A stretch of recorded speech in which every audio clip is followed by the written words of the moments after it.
Sambal hati kami. Nasi kita dah rendam 30 minit tadi. So kita nak masukkan susu cair setengah cawan. Susu cair setengah cawan. Bismillahirrahmanirrahim. Air asam. Tambah sos.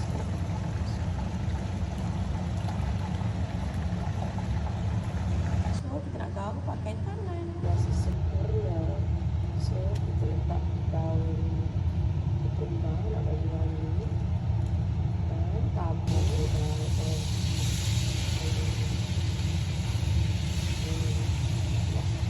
letak nasi kita dah siap.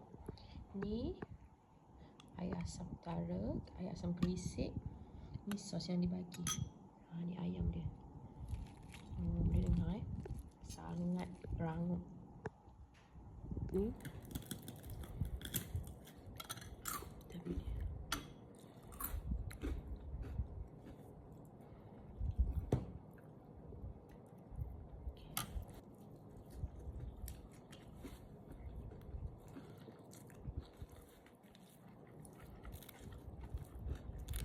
jangan.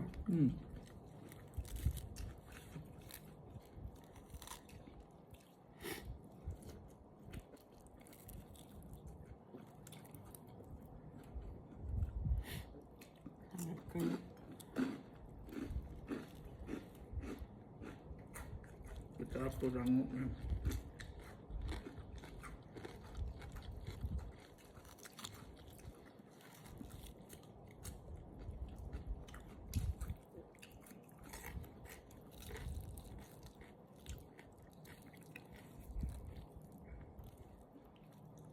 Bekalkan mama nasi komok, ayam, air asam kerisik, sos dia dan timun dengan bawang goreng dan salad untuk mama. Semoga mama kenyang. Alhamdulillah. Tu dah siap. Kita nak bagi dekat mama. Kita dah berap ayam. Sambal hati kami. Kriuk ayam. Kita ambil ni.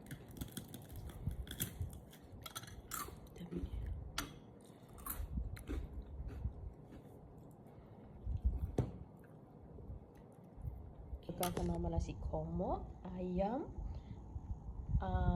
air asam kerisik, sos dia dan timun dengan bawang goreng dan salad untuk mama. Semoga mama kenyang. Alhamdulillah.